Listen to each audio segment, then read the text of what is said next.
sûr. Parce que là, J'ai lancé là, l'enregistrement. là, je peux pas, en fait. Je vais vous ouvrir le partage d'écran. Merci. Et j'ai mis dans la messagerie, hein, pour les personnes qui sont arrivées, l'adresse du pad où on notera les différents liens cités et les questions éventuelles. Normalement, c'est bon pour le partage d'écran. Ok. Alors, ah oui, non, il faut d'abord que je m'ouvre. Pardon. J'espère que...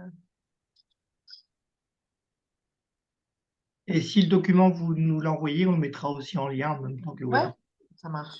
Je vais l'ouvrir là. Hop.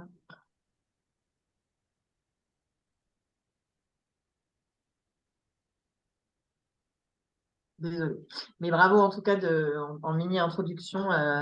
Bravo pour cette démarche. C'est hyper intéressant. Vous allez vraiment devenir des experts des conventions citoyennes. Donc, je pense que vous avez beaucoup de matière et c'est super chouette parce qu'on n'a pas souvent le temps de pouvoir échanger comme ça en tant qu'élu et même voilà, que professionnel. Enfin, c'est vrai que c'est pas souvent qu'on a ces temps de respiration alors que c'est assez important, je trouve, pour pouvoir bien penser les politiques publiques.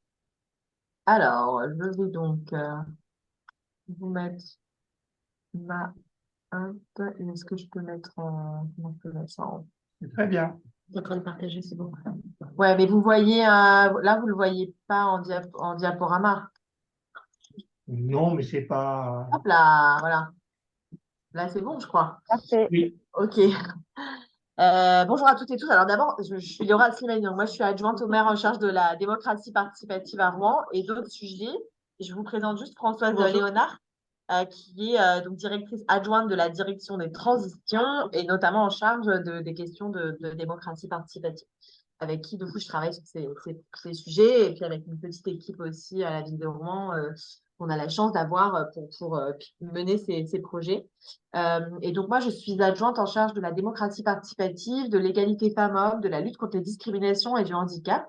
Donc, j'ai un peu une double casquette, en fait, dans ma délégation, mais du coup, j'essaye aussi de faire des ponts entre ces sujets parce que, évidemment, le lien entre démocratie, discrimination, égalité, il est très fort. En tout cas, il peut l'être, et il peut être à la fois, enfin, moi, je pense que la démocratie participative peut être soit parfois une manière de dépasser ou de réduire ces inégalités, mais aussi souvent quand même de les renforcer. Donc, on a vraiment un enjeu pour faire en sorte que ces mécanismes et ces espaces qu'on crée de délibération collective, ils soient pleinement partagés par toutes et tous. Et donc, c'est intéressant aussi de pouvoir travailler sur les deux sujets en même temps.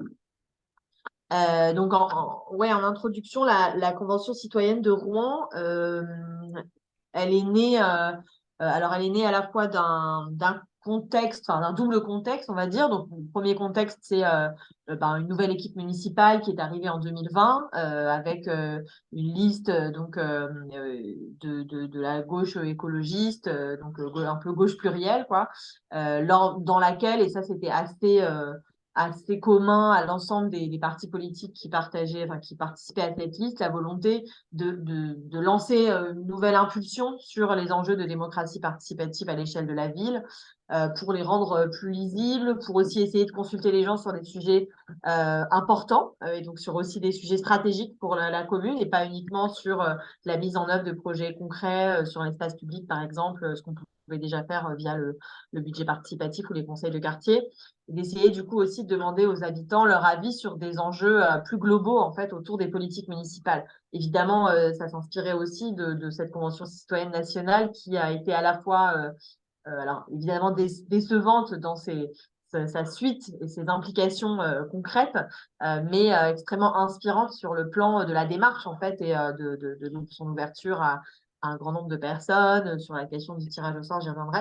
Donc voilà, on s'est inspiré de ce contexte politique national et local. Et au niveau local, on avait aussi un contexte particulier à Rouen en 2020. Alors, à la fois un contexte qu'on partageait avec tout le monde qui était, donc, puisqu'on a lancé la convention fin 2021, et donc, fin 2020? Fin 2021. Oui, fin 2021, pardon. Qui était un peu la sortie de la période Covid.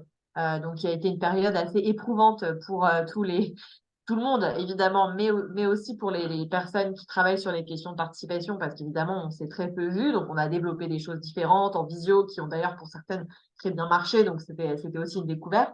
Mais c'est vrai que ça a été un frein pour lancer un certain nombre de choses sur la participation citoyenne. Et puis, un contexte donc national aussi autour des enjeux climatiques qui étaient très importants, enfin, qui ont pris beaucoup d'importance au moment des municipales de 2020 et qui quand même sont de plus en plus présents dans le débat, mais aussi dans les échanges qu'on peut avoir avec les habitants. À l'échelle de la ville, beaucoup sur la question de l'adaptation, enfin, donc l'atténuation, mais aussi quand même sur la question de l'adaptation. Et à Rouen, on avait donc un contexte particulier qui était celui de Lubrizol, de l'accident de Lubrizol qui a eu lieu le 26 septembre 2019, qui a donc beaucoup marqué notre territoire sur le plan politique, citoyen, après 2019 et notamment sur ces élections municipales et qui a vraiment été voilà, qui est vraiment quelque chose d'assez, qui reste assez traumatisant pour la population et qui a évidemment révélé ou en tout cas mis au jour plus fortement l'enjeu de la sécurité industrielle sur un territoire comme le nôtre à l'heure du réchauffement climatique, parce qu'évidemment, ça pose aussi d'autres questions, ça renforce un certain nombre de risques industriels. Donc ça, c'est pour vous donner un petit peu le contexte et donc de ce début de mandat. Et on s'est dit, en fait, on va... bon, et avec des compétences aussi de la ville qui sont pas forcément évidentes sur les enjeux de risque industriel. Enfin, voilà. Donc, en fait, on a pris un peu ce contexte-là et on s'est dit on allait lancer une convention citoyenne pour commencer à impulser assez fortement cette dynamique participative à l'échelle de la ville. Alors, ça a mis du temps à se construire, cette convention, à la fois par rapport au contexte Covid, mais aussi parce qu'on a exploré différentes options, pris le temps de réfléchir, qu'il y a évidemment beaucoup d'étapes de validation et d'échanges au niveau politique avec différents élus et avec le maire. Et on a lancé donc cette convention citoyenne en décembre, je crois, 2021 autour d'une question assez très large qui était quelles actions la ville de Rouen et ses habitants doivent mettre en œuvre pour s'adapter à trois enjeux majeurs du XXIe siècle, le changement climatique, les crises sanitaires et les risques industriels. En fait, on a essayé, alors on s'est posé la question de savoir est-ce qu'on pose une question très précise, est-ce qu'on pose une question très large, et on est plutôt parti sur la question large en se disant que c'était intéressant d'avoir une orientation un peu globale et que ce sujet de l'adaptation de la ville, c'était un enjeu qui finalement, c'était une question qui concerne plusieurs enjeux et que ces enjeux-là sont aussi tous un peu imbriqués les uns avec les autres parce que risque industriel et enjeu sanitaire, évidemment, c'est lié. Changement climatique et risque industriel, je l'ai dit, ça l'est aussi. Donc, voilà, on a fait le choix de ne pas forcément choisir. Ça a forcément des implications pour la suite et peut-être à refaire, on ne ferait pas pareil. Mais en tout cas, c'est le choix qu'on a fait à ce moment-là. On a décidé de faire une convention citoyenne dans les règles de l'art pour la première. On est vraiment allé étudier les documents qui avaient été produits par, aidez-moi, les personnes qui ont un peu qui ont Par théorisé. démocratie ouverte. Voilà, exactement. Merci. Par Démocratie Ouverte, qui ont, je trouve, fait un travail assez remarquable sur le sujet. On s'est fait accompagner par Respublica, qui avait accompagné la Convention citoyenne nationale. Donc voilà, on a un peu essayé de faire les choses bien. Et donc, alors là, on a tiré au sort un panel citoyen grâce à un institut de sondage qui, je crois, était Ipsos, Harris, pardon. Merci. On a voulu, pareil, là, essayer d'avoir une méthode qui soit la plus proche de ce qui se fait de mieux. Et c'est vrai que le tirage au sort, alors ça coûte cher. Ça coûte même très cher quand on le fait via un institut de sondage. Mais ça a quand même un vrai avantage en termes de composition du panel. Enfin, moi, vraiment, je pense que c'est l'une des choses, l'une des meilleures décisions qu'on ait prises, c'est de faire vraiment ce tirage au sort sur la population globale, avec donc évidemment quelque chose qui n'est pas représentatif de l'ensemble de la population, mais qui est représentatif de la diversité de la population rouennaise et qui est quand même très intéressant. Et puis, en fait, ça nous a permis aussi de rémunérer les participants à hauteur du tarif des jurys d'assises. Pardon, ce qui nous semblait aussi être quelque chose d'important pour assurer une forme d'équité d'abord dans la participation et puis aussi pour faire en sorte qu'il y ait une valorisation de ce travail de citoyen finalement, enfin, de ce que nous, on a voulu considérer comme une forme de travail au sens large, donc pas de travail salarié, mais voilà, dans une approche aussi un petit peu différente justement de ce sujet. Donc voilà, ça nous a. Et en fait, les collectivités ne peuvent pas rémunérer directement des habitants, et donc il faut passer par un véhicule, et l'institut de sondage peut être ce véhicule en fait, puisque eux le font pour d'autres types de missions, de sondage, et donc ils peuvent le faire pour ces démarches-là. Voilà. Dans la législation, c'est un truc qui pourrait évoluer, mais enfin, pour l'instant, c'est pas si simple que ça. Donc voilà, c'est pour ça qu'on a fait ce choix-là du tirage au sort. Alors je crois qu'au départ, on a tiré une quarantaine de participants. Enfin, en gros, on a eu une trentaine de participants, enfin 30 participants au panel, vraiment de personnes qui sont restées du début à la fin. Je crois qu'on a eu un ou deux abandons max, mais qui étaient vraiment liés à des raisons personnelles, de décès, de choses un peu, voilà. Et puis aussi, on a eu une situation d'un des participants qui avait été tiré au sort et qui était en fait le père d'une élue municipale. Et donc, malheureusement, on s'en est rendu compte après la première session. Donc, on a dû demander au monsieur de ne pas participer. Alors, bon, c'est un choix voilà, qu'on a fait un peu par mesure de précaution pour essayer de se prémunir de critiques qui auraient pu émaner, voilà, et qui auraient pu du coup un peu mettre en danger la démarche, enfin, en tout cas sa légitimité, même si voilà, c'était pas forcément très agréable à faire, mais voilà. Et en fait, du coup, ce panel, pour moi, vraiment, dans ce que j'en retire, c'est vraiment l'une des grandes forces de cette convention.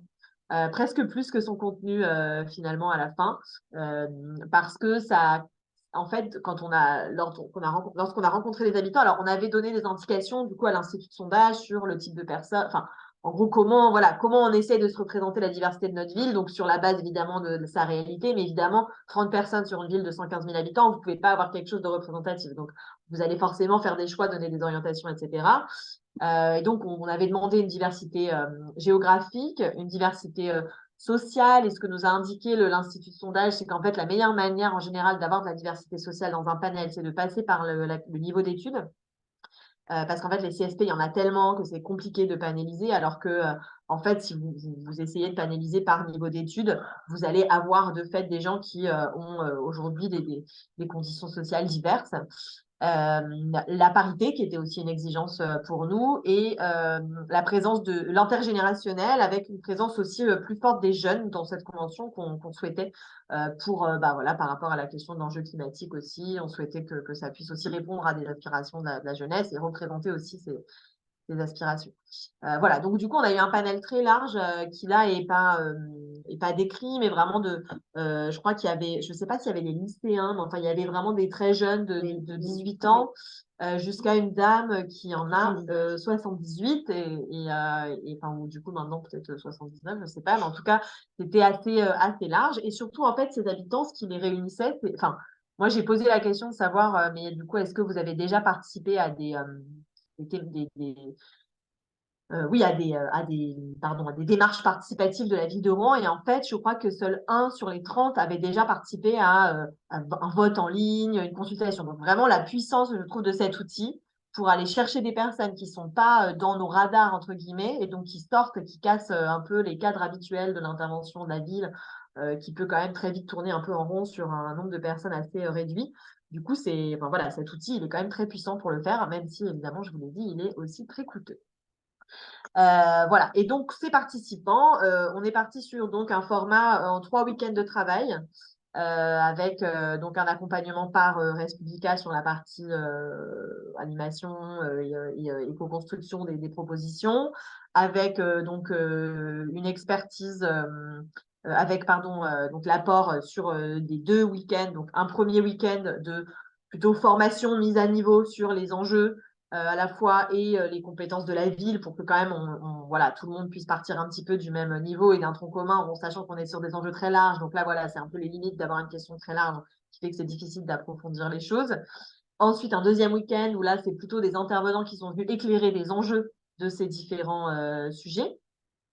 Et là, je me souviens plus, il me semble qu'on a essayé aussi d'intégrer les demandes des habitants en fait sur quel sujet ils souhaitaient approfondir, etc. Donc entre le premier et le deuxième week-end pour qu'on ne soit pas que sur quelque chose évidemment de descendant, mais qu'on puisse aussi intégrer leurs souhaits. Et on a essayé au maximum d'avoir des débats un peu contradictoires, même si c'est pas forcément toujours souhaitable parce que voilà, on a aussi nous une orientation politique qui reste la même et l'idée c'était d'enrichir cette démarche-là, c'était pas forcément de changer totalement de politique du jour au lendemain à l'échelle de la ville de Rouen. Donc voilà, on avait aussi quand même un questionnement qui était un petit peu orienté. Mais par contre, par exemple, sur les risques industriels, on a essayé de faire venir à la fois des associations, l'association des sinistrés du Brisol, qui est une association assez revendicative sur la question de la justice, de la transparence, etc., suite à la catastrophe. Et on a essayé de faire venir les industriels, mais par exemple, les industriels ne sont pas venus.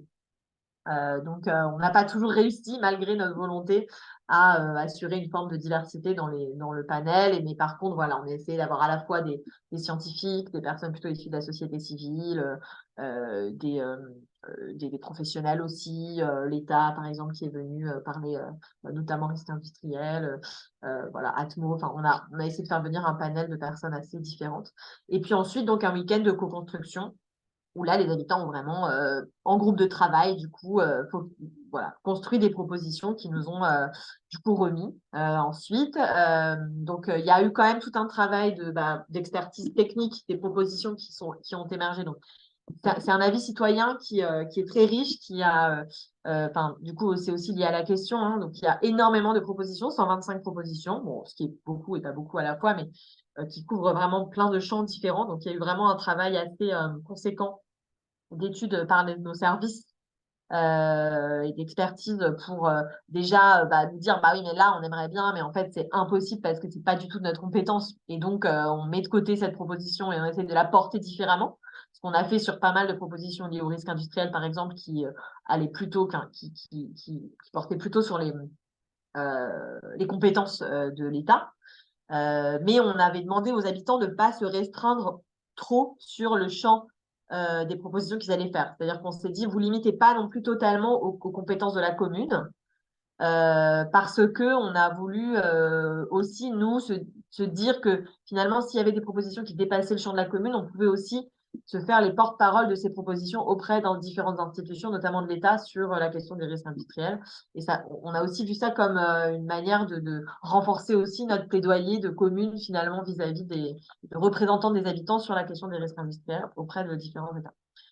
Voilà. Et donc, on a ensuite donc présenté dans le cadre d'une délibération au conseil municipal les différentes propositions que Françoise a fait, sur lesquelles Françoise a fait un gros travail de classification et de construction sous la forme de fiches actions en lien avec les services concernés, parce qu'évidemment, nous, à la démocratie participative, on a des petits moyens et ensuite, la mise en œuvre des propositions dépend totalement d'autres élus et d'autres services. Donc ça, c'est un défi et c'est un des points que moi, je trouve de faiblesse un petit peu du dispositif général, en fait, hein, mais qui, du coup, pose question aussi sur la finalité et l'impact réel de ce type de démarche.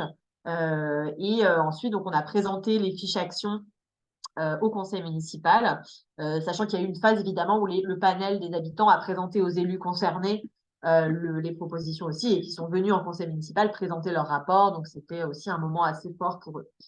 Voilà. Et en fait, on a donc je ne suis pas rentrée trop dans là, vous avez un petit peu le détail. Donc, voilà, sur les 123 propositions, en fait, il y en a 69 qui s'adressaient vraiment à la ville de Rouen, dans le sens où c'est des choses qu'on pourrait faire concrètement. Beaucoup d'ailleurs étaient déjà des choses qui étaient un peu en cours. Et ça, c'est sur le contenu des propositions, finalement. On a été un petit peu surpris par le fait que les habitants ont fait des propositions qui étaient déjà enfin, qui n'allaient pas vraiment beaucoup plus loin que ce qu'on avait déjà prévu de faire. Donc ça, c'était un peu une chose un peu frustrante peut-être, où on s'était attendu à ce qu'il y ait des choses un peu plus ambitieuses qui nous mettent nous plus en difficulté. Et finalement, sur beaucoup de sujets, on était déjà en cours de ou en étude de, ou voilà. Mais en même temps, bon, ça montre aussi une forme de cohérence. Donc bon, c'était intéressant aussi de le remarquer. 13 pour les services communs, donc Ville de Rouen Métropole, parce qu'on a un certain nombre de services qui sont fusionnés. Et puis, pas mal de propositions pour la métropole Rouen-Normandie, notamment sur la question des transports en commun, sur la question des risques industriels aussi, et un certain nombre de propositions vis-à-vis de l'État sur les risques industriels notamment. Voilà. Et donc, c'est ce que je vous disais, on a établi, du coup, j'aurais dû suivre le PowerPoint, un classement des différentes propositions. Donc, soit c'est vraiment une nouvelle idée, soit il faut informer l'autorité compétente, organiser un échange. Donc, ça, on l'a fait, par exemple, sur le risque industriel. On n'a pas eu de réponse du préfet, mais on lui a fait part de nos propositions sur ce sujet. Vraiment des propositions impossibles, illégales, bon, voilà, sur lesquelles on n'a pas, nous, la main et il y aurait besoin de changements législatifs. Et puis, voilà, des actions déjà prévues à accélérer ou déjà programmées ou vraiment déjà réalisées, où c'est arrivé sur certaines actions, certaines propositions, effectivement, qui étaient faites. Et donc, voilà, il y a eu la rédaction d'un rapport de la ville qui est une réponse à l'avis citoyen, où pour chaque proposition, en fait, on a fait une réponse un retour aux habitants comme on s'y était engagé. On n'avait pas pris d'engagement formel lié au. On n'avait pas dit on va tout prendre en bloc, voilà, parce que justement on voulait éviter de se retrouver dans un effet un peu de déception comme il y a eu sur la conférence citoyenne pour le climat. Et donc, voilà, on a après, je crois, plus de 90% des propositions qui sont soit, voilà, en gros prévues et accélérées, soit nouvelles idées qu'on a pris en charge. Donc, il y a très peu, voire pas, je pense, de propositions auxquelles on a dit vraiment non.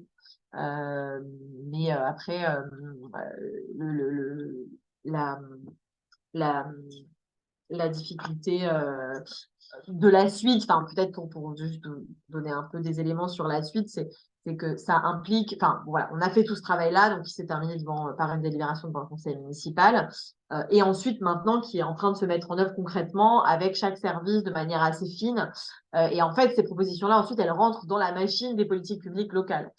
Et c'est là où moi je trouve une démarche à la fois très riche et en même temps qui peut être un petit peu frustrante, dans le sens où moi, ce que j'en tire comme enseignement, c'est qu'il faut vraiment que dès le départ, c'est pas forcément d'ailleurs nouveau, hein, je veux dire, je le savais au départ, mais que l'ensemble des élus et des services qui allaient ensuite se retrouver à mettre en œuvre les propositions soient vraiment pleinement impliqués dans la démarche et y croient aussi vraiment et y accordent aussi de la valeur. Et c'est pas simple quand même face à des services techniques qui ont une expertise réelle de leur sujet qui est forte, de faire entendre que l'habitant, il a aussi une expertise d'usage qui est elle aussi réelle et qu'il doit la prendre en compte et que finalement, peut-être sa proposition, peut-être techniquement, elle va être meilleure, mais en fait, celle de l'habitant, elle va peut-être être plus rassembleuse. Et donc, enfin, voilà, je trouve qu'il y a un peu parfois ce conflit un peu d'expertise qui se pose et qui fait que la mise en œuvre des propositions est pas si simple pour la suite. Mais donc, pour son suivi de mise en œuvre, pour nous, c'était important que ça s'arrête pas là. Et encore une fois, parce que aussi ce panel citoyen était particulièrement riche et parce que ça faisait partie de nos engagements de campagne, on a décidé de créer dans la lignée en fait de la Convention citoyenne une assemblée citoyenne qui est donc là une instance alors permanente mais qui se renouvelle tous les 2 ans, tous les 2 ans à l'échelle de la ville. Dont en fait qui est composé alors par une trentaine aussi, 55 habitants en miroir du conseil municipal, dont une partie sont des habitants qui ont participé à la convention citoyenne et qui ont décidé de poursuivre l'aventure avec nous. Et le reste ont été tirés au sort sur les listes électorales. Et il y a eu aussi un appel à volontariat qui a permis de sélectionner aussi des citoyens en plus qui étaient particulièrement volontaires pour participer à cette assemblée citoyenne. Et cette assemblée citoyenne, elle a notamment pour objectif de suivre la mise en œuvre des propositions issues de cette convention citoyenne pour ne pas que les propositions elles terminent pas dans la nature. Il y a 14 personnes qui ont décidé de continuer, donc on trouve que c'est plutôt un bon score sur une trentaine. Et en fait, ce qui est intéressant aussi, c'est que c'est pas forcément les gens qui étaient les plus naturellement convaincus par l'initiative au départ. C'est-à-dire qu'il y a des gens qui sont arrivés qui étaient dans une posture un peu réticente, enfin en tout cas en se disant mais je comprends pas trop quelle est ma place, pourquoi on me demande mon avis, je crois pas trop que ça va changer quelque chose. Enfin voilà, des gens qui étaient dans des postures parfois peut-être un peu moins pas forcément très positives par rapport à la convention au départ, même s'ils sont quand même venus. Mais en fait finalement les gens qui sont restés sont pas forcément ceux dont on aurait pensé que parce qu'ils sont peut-être un habitus plus fort sur la question de la participation citoyenne ou démocratique. Voilà, se serait senti plus à l'aise. Donc, je trouve que c'est encore une fois pour moi vraiment un point très positif, c'est que ça a permis de vraiment créer des parcours d'engagement citoyen en fait pour des gens qui ne s'intéressaient pas vraiment à la chose publique locale ou nationale jusqu'à présent. Donc, je trouve que c'est de ce point de vue-là, c'est hyper intéressant. Et après, dans les choses un peu encore positives, alors l'accompagnement par des professionnels, ça, je pense que c'est vraiment quelque chose dont c'est vraiment compliqué de se passer quand on est, même quand on est un service en charge de la démocratie participative, parce qu'en fait, c'est assez lourd, ça nécessite quand même des compétences en termes d'animation qui sont fortes, de co-élaboration. Enfin voilà, ça nécessite un accompagnement professionnel. En tout cas, moi, ça me semblait important. Et puis aussi, je pense que voilà, ce qui fait qu'un grand nombre de personnes ont participé, c'est aussi que c'était défini dans le temps. Au départ, même si après certains ont décidé de poursuivre, mais au départ, la proposition, c'était vous venez 3 week-ends, vous êtes rémunérés, C'était très cadré et donc ça, c'est rassurant pour les gens aussi. C'est rassurant et puis oui, c'est ça, c'est motivant en fait de comprendre le processus dans lequel on s'engage. Et quand vous demandez à quelqu'un de venir juste à une réunion publique, il ne comprend pas trop d'abord pourquoi, à quoi va servir ce qu'il va dire, etc. Bon, là, il y a un processus qui est très établi, qui est très cadré et ça, je pense que c'est quelque chose d'assez positif pour favoriser justement la participation de gens qui ne vont pas d'emblée se dire il y a une réunion publique, je vais y aller parce que je vais m'écouter parler. Voilà, il y a plein de gens la plupart des gens ne sont pas dans cette démarche-là. Donc voilà. Et donc cette assemblée citoyenne, elle a aussi une vocation plus large, qui est d'accompagner, enfin qui est de produire des avis et de faire des propositions au conseil municipal sur différentes politiques de la ville. Donc voilà, sur les questions de transition écologique, par exemple, les questions aussi culturelles. Et puis, on essaye, et aussi, l'idée, on pense aussi cette assemblée citoyenne comme copilote des politiques de démocratie participative de la ville, c'est-à-dire qu'elle est pleinement intégrée dans le pilotage du budget participatif citoyen de la ville. Elle est intégrée dans un autre dispositif qu'on a créé qui est un droit de pétition à l'échelle de la ville, dont ils sont garants aussi. Donc, voilà, ils ont un rôle de garant, de co-gérant un peu de la démocratie participative à la ville de Rouen. Voilà. Après, c'est beaucoup de travail parce que c'est un groupe, évidemment, qu'il faut alimenter, qui n'est pas forcément très autogéré, qui ne s'autogère pas. Donc, voilà, c'est beaucoup de travail d'animation du côté des services. Mais pour nous, en tout cas, c'est une expérience riche. Et voilà. Et donc, cette convention citoyenne, en tout cas, moi, c'est un outil que je trouve très intéressant à refaire. Je pense que je le ferai sur une question peut-être plus restreinte pour pouvoir avoir derrière des suites opérationnelles un peu plus tangibles. Et voilà. Mais en tout cas, expérience très riche et je suis ravie d'avoir partagé avec vous. Je pense qu'en fait, j'ai bien fait les 30 minutes, quoi. Merci beaucoup. Merci Laura pour cette présentation. Au dernier webinaire, on avait fait un tour de questions de clarification avant de couper l'enregistrement et de passer vraiment aux questions de discussion. Donc peut-être qu'il y a déjà des questions de précision, je ne sais pas. Michel, ton micro est coupé. Oui, oui. Donc, des questions de clarification, ça porte juste sur une explication et puis on garde la discussion pour juste le temps d'après. Merci. J'ai trouvé très clair, donc moi, je pense que je ne sais pas s'il y aura des questions de clarification ou pas. Voici. Je vois que Jean-Baptiste dans le chat met que, alors oui, Harry, c'est cher sur le marché, mais enfin, on avait fait plusieurs devis et c'était pas les plus chers. D'accord. Après, on a négocié un petit peu la prestation. Hein.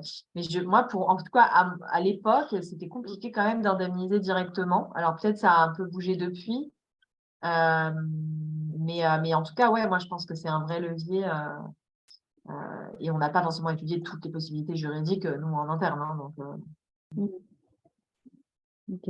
Ok, à ce moment-là, on arrête peut-être, Solène, et puis on passe aux questions. J'ai vu qu'il y avait déjà quelqu'un qui voulait prendre la parole. Je coupe l'enregistrement. Merci.